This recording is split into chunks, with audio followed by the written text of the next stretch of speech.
Welcome to another episode of At This Big Age, where we talk about the hard truths and keep it real with ourselves and others. It's me, Kent Clark, and I got my sister with me, La, Big La, not the little one. Not the little one. How you feeling today? I'm great. How are you? I'm amazing. Hit the gym this morning, so I'm on 10 already. It's a great day to have a great day. Yes, it is. Yes, it is, man. So today I just wanted to bring up the mindset and for the people, you don't buy a house with the furniture in it. Right? You got to build it. You got to set it aside. Maybe sometimes you might have to sit in some empty rooms. Yeah. Right? Yeah. I know when I bought my house, I had a bed.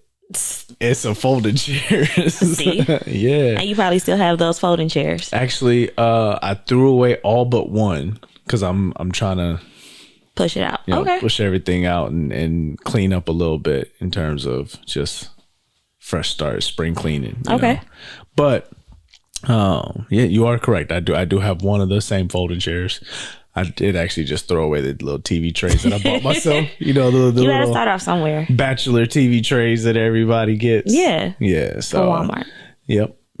Come in a box. Had a little stand. I was so excited. But yeah, it's just one of those things that a lot of people, you hop into something and you think it's going to be exactly what the vision is. Right. Yeah. I know for me, I was looking at like relationship wise. You know, people that I know been in relationships 60 years, right? 63 years. My grandparents loved each other before my grandfather died. But they had to go through some stuff. Yeah. Right, to get there.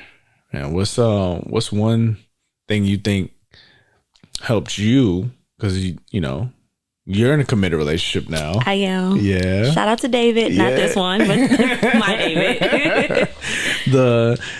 That's helped you along the way through everything that you've, that process. So what I would like to say is, unfortunately, I had to kiss a lot of frogs before I met. I feel like David is my person. Definitely two different backgrounds, but we meet each other at the middle. Like we have a really good middle. We talk through everything.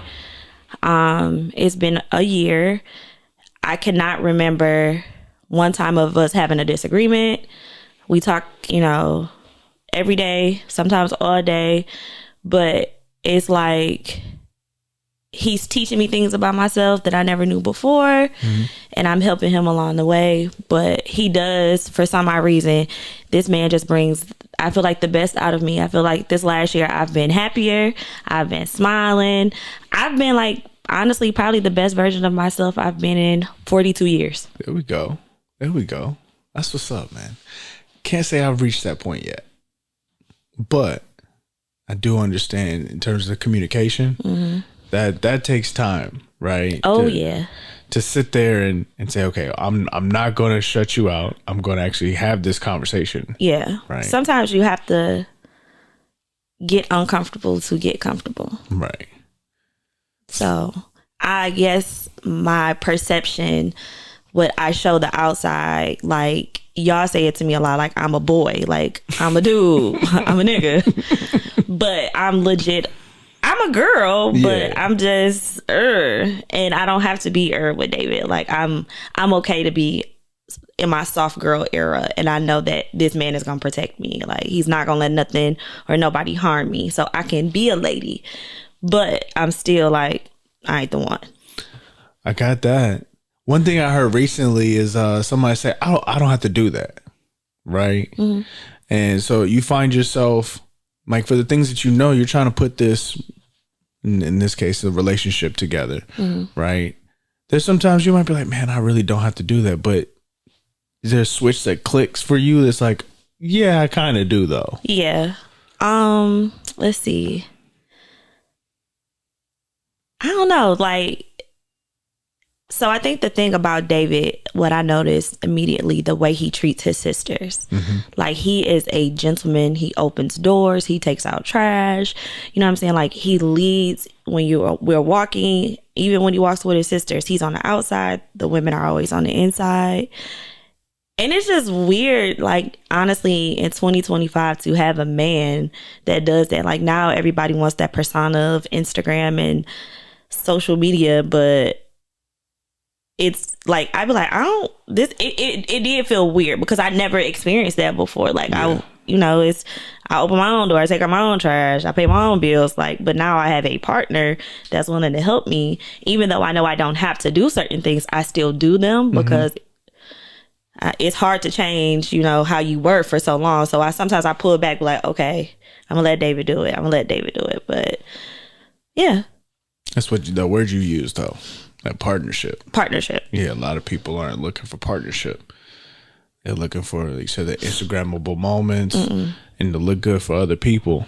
Because it took me a minute before I exposed my man to the world. I wasn't hiding my man from the world, but the last dude I upped, half of the city had touched him. So wow. Yeah. Yeah. See, out of towner, man. I'm still unknown out here in the streets, so I guess I won't have that issue. But again, I do see that, like, for like the women that I'm dating, it's like, okay, well, this person, and find out later, it's like, oh wait, this person. One of my close friends, actually, it's wild because I met a young lady, and then as soon as I left, apparently the young lady called my friend and was like, yo, how do you know this man? Da da da. Oh, that's good people. Da da da. So then I get the phone call like, yo, you met my cousin. Like, man, yeah, the city is small. Yeah. So when I first moved here, it was like somebody explained it as like a community college, not a high school. Yeah, it's definitely JUCO, but like a community college because it's a little larger. Yeah, and everybody knows everybody for the most part, or related. But at the same time, people coming together. When it comes to our community, we're only 3 degrees of separation, realistically, definitely. Especially if you attended any college class or any high school, depending on what high school you went to here too. It's more here, like, as far as high school, that's where you first meet the people and like what social status you have, and then college comes secondary, unfortunately. I find that social status tries to follow people, or people try to pull that into like adulthood, but realistically it's like, is that really what, you know what I'm saying?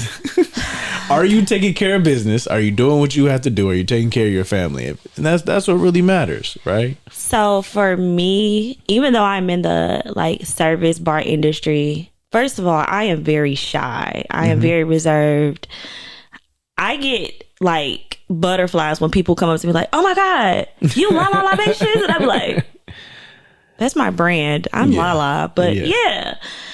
So like when I'm out and we see people, like I speak to everybody, I'm not that weird person, but it does sometimes make me a little uncomfortable because I feel like this person knows me. Sometimes I may not know the person or remember the person, but here the social status means stuff like, I don't care how many followers I have on Instagram and TikTok. And I mean, that's for shits and giggles. Like I want to live my life and be peaceful. I don't want to be like, I want to have moments like when I'm out with my dog and I could just be a regular person. I don't want to be bombarded and some people like that. I don't. I like to be. Yeah, I just want to go to work, do my job, come home, and that's it. I was out and somebody told me, it was like, oh yeah, you seem super friendly. Like people can just walk up to you and talk to you. That's the Southern hospitality. That's like, yeah, your smile is what's the word? Misleading. I was like, what? Like, yeah, you have a super friendly smile. Like you never met a stranger. And I'm just like, yeah, but I like to keep to myself for the most part, because I guess that comes from living so many different places and then just understanding that not everybody is your friend. No. Not everybody is your friend, and that's something that I think I had to learn real early in life. I think women learn it a lot quicker than men. Yeah. Yep. Because again, that social status tells you people be trying to claw and climb their way up. Like, girl, you can have it. You think it's good, girl? Have it, sis. You got it. You got it, big dog. You got it. You got it. I remember I lost a friend. And young lady, we were cool and ended up in a situation, and I was just like, well, I don't know. And that was the official story. I don't know. Came back, was like, no, you should have told him that I wasn't. I'm like, but the official story was I don't know. So if I told him that I knew that you weren't, that would say that I knew something, right? So therefore, I don't represent you in a court of law, you so. know. But yeah, so anyways, man, the recently, you know, I was out of town, and you talk about running into people, and there was somebody that I had conversations with, and it's like, hey man, you know, you're a good brother, da da da. Shook his hand, and he just stared at me for a little bit. Now we were about to go into this ballrooming event. It was like a ballrooming with the bros. Oh, okay. And so we're going to the ballroom, man. All I did was shake his hand. So we're going in. It's close to closing time anyway. So we talking to the people collecting the money. And then he walks up. He's like, well, apparently these guys know me. So I'm going to cover their entry fee. Da, da, da, da. I'm like, okay, well, appreciate you, man. You know, Awkward. Yeah. Thank you, you know, and, you know, I'll look out next time, you know, but thanks, dude. So I guess that was part of the smile. People Very think that misleading. yeah, I don't know what to say. You know, at the end of the day, I was shocked that at this big age, somebody actually told me, they're like, oh yeah, your smile is misleading. I'm like, misleading who? Misleading what? I'm not using it for evil anymore. That's a backhanded compliment. Yeah, I'm not using it for evil anymore. I'm not. David.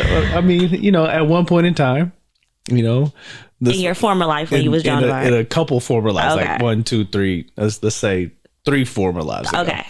You know, the smile would get me into rooms. You know, so in the words of Ronnie from Players Club, some of us got to use what we got to get know, what we want. To get what you want. And then I got a camera so that I didn't have to smile as much. Okay. You know, I've actually lived somewhere. Somebody was like, "Oh, you smile too much."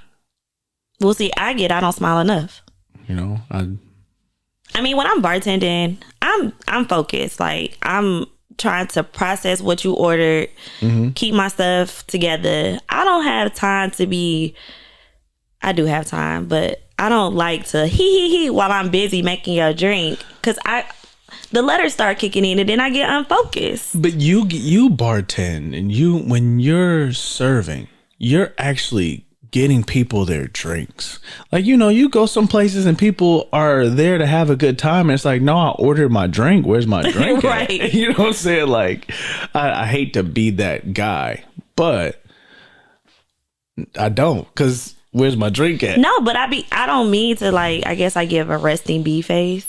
No. But I really be thinking, like, okay, he said, like, I try to take as many orders at once, get them out, you know, like, I'll crack a joke with you after the task is finished. But if I'm busy and the bar busy, sorry, I don't have time to kick it with you. But I'll come back and kick it with you. Did it come naturally to you? Like, you've always been like that? Yes.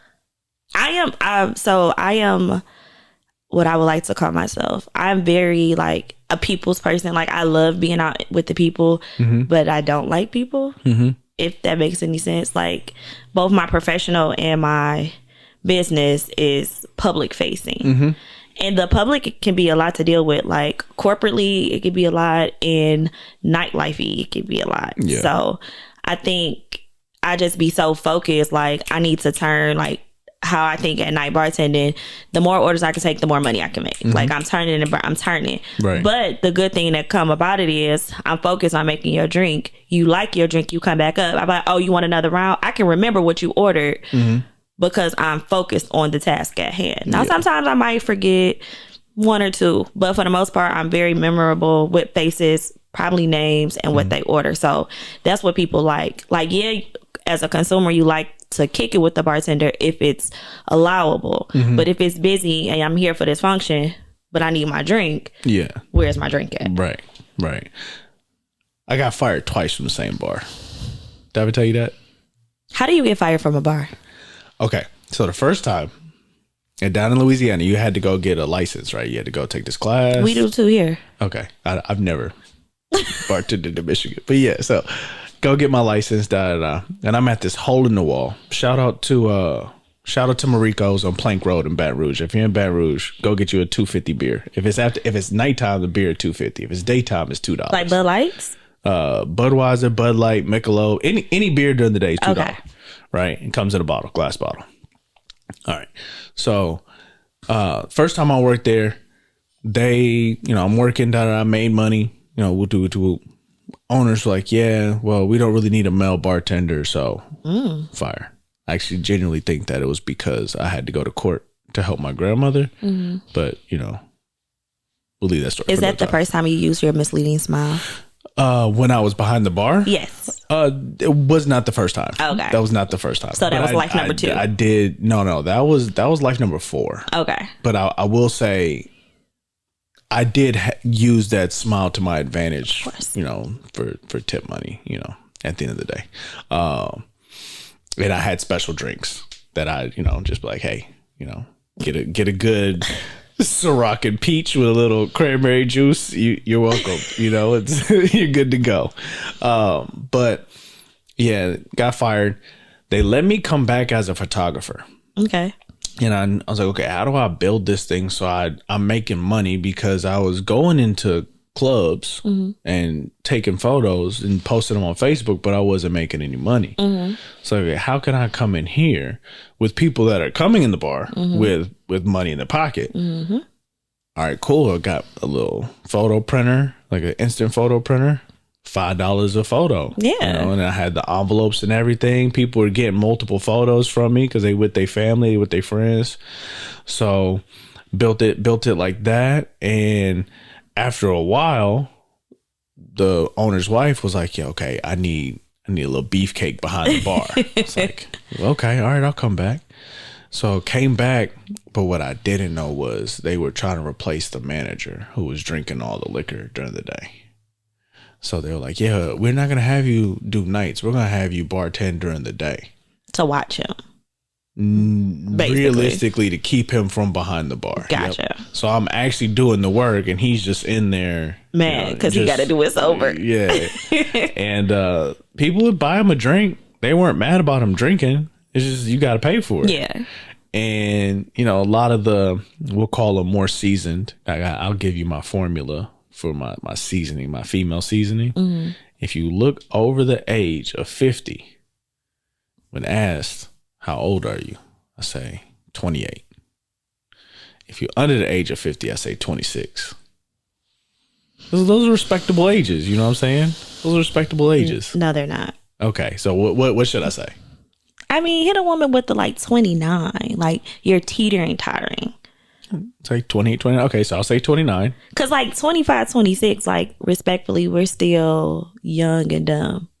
We just started drinking at 21. So we ain't even, we drinking Amaretta sours and Long Islands. We haven't gotten to let me get a espresso martini with tequila. Yeah, or like my aunt drinks. Let me get a vodka gimlet. Okay. A French 75.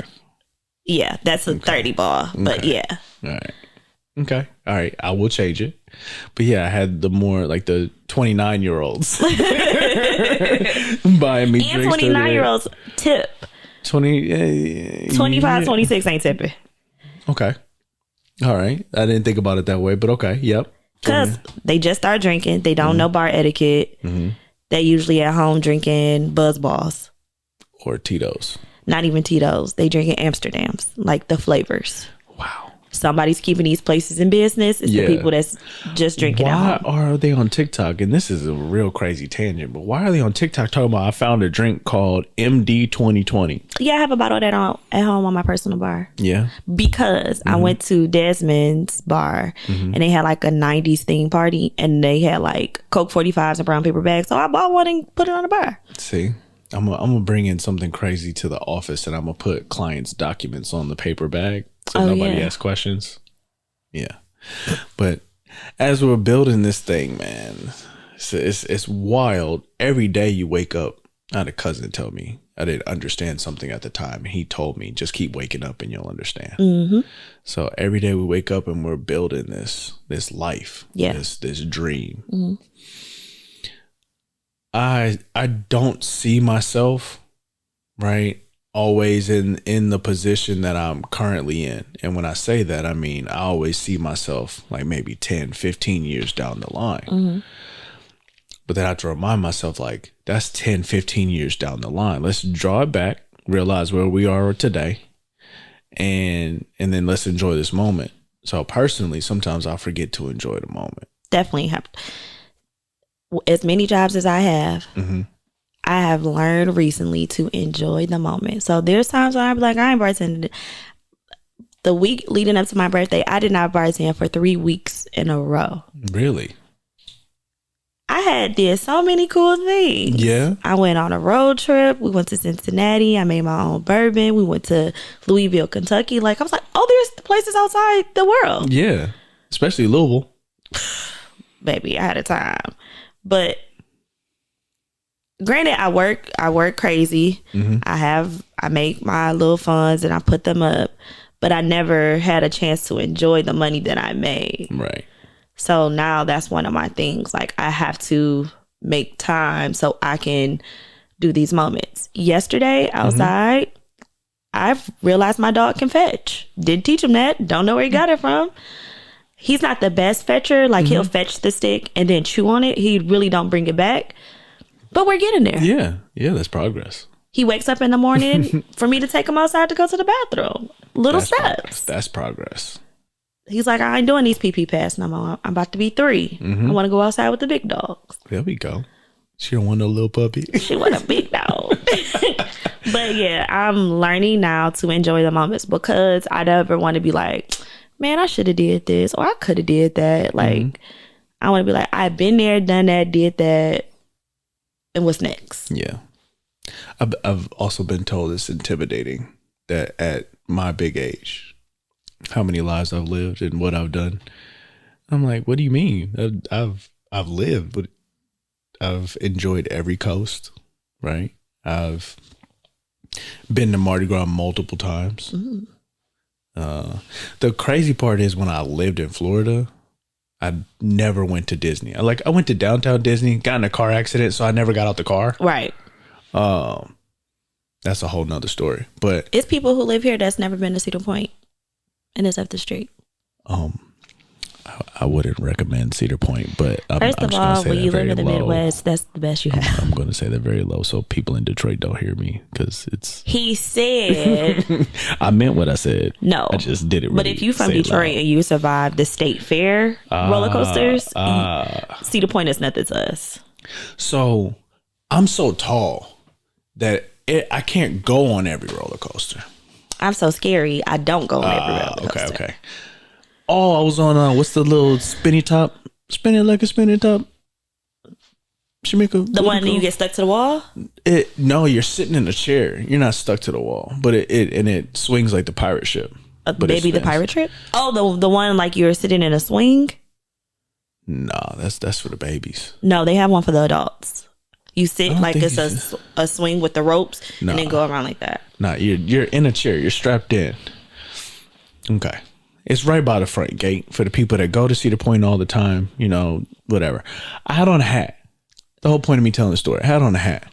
So we spin it and I'm at the top. My hat flies off and I'm just looking at my hat off my head, grabbed it, put it underneath the little thing. And I'm like, I'm not losing this hat. And I'm like, this might be the last ride. Well, they tell you no loose objects. I mean, it wasn't. I mean, yes, it was loose. Yes. As an adult, yes, it was loose.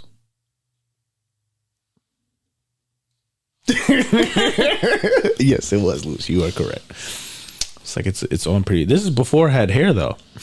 I mean, it's not fixed to your body like a shirt. Right.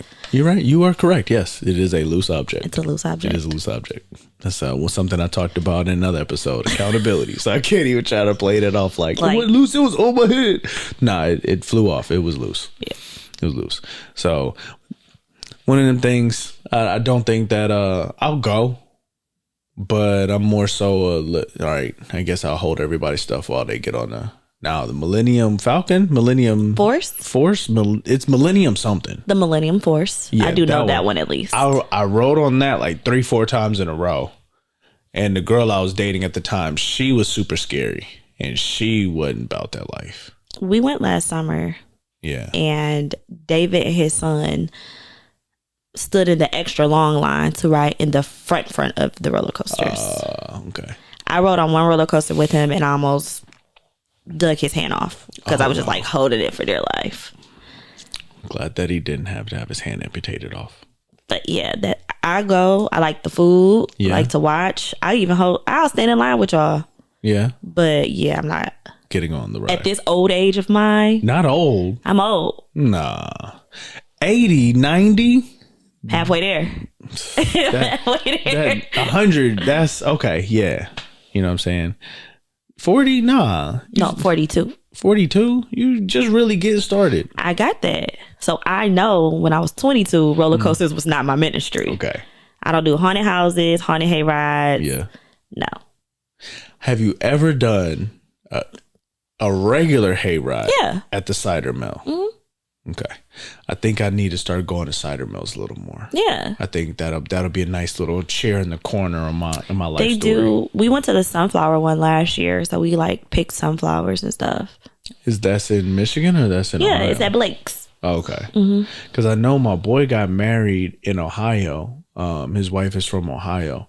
And the place that they went to for the wedding and reception, they have sunflower fields because of, is it quail? Something? Some bird that really is attracted to sunflowers.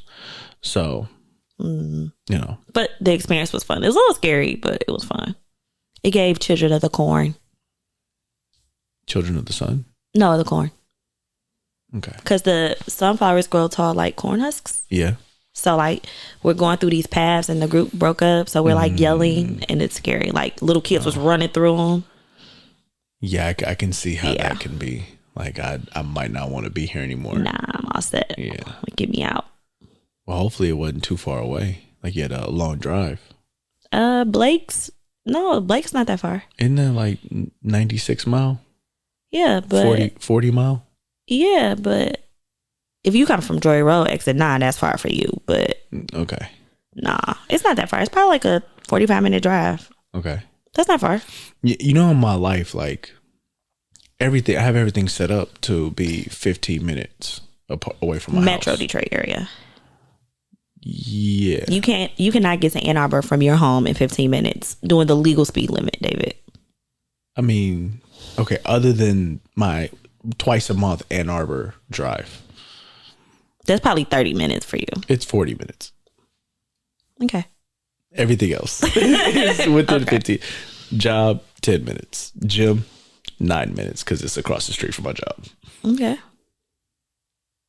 So when I first bought my house, I said, if it's not less than 25 minutes from my house, I'm not going. That's fair. Because, you know, I was like, I ain't got it. I'm trying to buy some furniture. Yeah. So that was kind of the locale and reason I bought that house, because it's major blood veins to get around. Mm-hmm. Other than 696 East, what are they doing? Yo, Big Gretch, come on, man. We can't shut down the whole thing for 2 years. Well, she finna be gone, so it's not about to be her problem no more. Yeah, that's probably why she was like, you know what? Fuck it. Fuck it. But yeah, man, we doing a lot out here. We're doing a lot out here in terms of trying to fix these roads. It's construction season again. Yeah. Speaking of construction, we're doing a lot in terms of self and personal development. Okay. You know, it's the new thing, breath work. Okay. Working on a journal for people so people can journal. I know that's helpful. Very much so. And you can kind of envision what you're looking to do, write it down. I always heard my mom say, if you don't write it down and you don't put it on the calendar, then it's not real. Right. So, and you know, in the digital age, we're writing the phone, but even then it'll get lost in the digital. If you have so many notes like me. Yeah. So trying to get more analog and write things down. And I feel like, so I'm from the era where we had to write everything in school. Mm-hmm. And sometimes like writing things soothes me. Like it calms me down. Like I've gotten into adult coloring books. Those are amazing. I had bought one 2 weeks ago that All Things Detroit. and the title of it, can I cuss on here? Yeah. Bitch, Calm Down in Color. Okay. So you open it and it's like all these affirmations telling you like, you got it, calm down. And I thought that was like the coolest thing, like an adult coloring book. So sometimes at work, I pull out my coloring book and I just put a sign on my door like I need 10 minutes. Cause it just woosahs. It takes me back to childhood nostalgia. Like my only task in life was to color in these lines. So what is your, artist, what is your, I want to say palette. I know that's not the right word. You do markers, crayons, color pencils. Markers, crayons, and color pencils. Okay, all right. Because each thing gives the picture a different depth.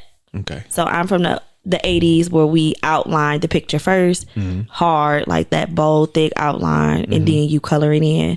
But then, like, if you color it in with a marker, you can take the color pencils and add more depth to the picture. So you could give it shadows and things of that nature. Or if you want to do hair, you could add in the highlights. So it just gives it, like, when they say a picture's worth 1,000 words, you really see that in that picture. Medium. So it's multimedia. Depth. I knew I had that word in there. It's depth. Yep, you are correct. You are correct. Depth. Well, I appreciate you sitting down, Thanks talking for with having me. Yeah. Now, let's get out of here and let me whoop your ass in some tone. Never. Man.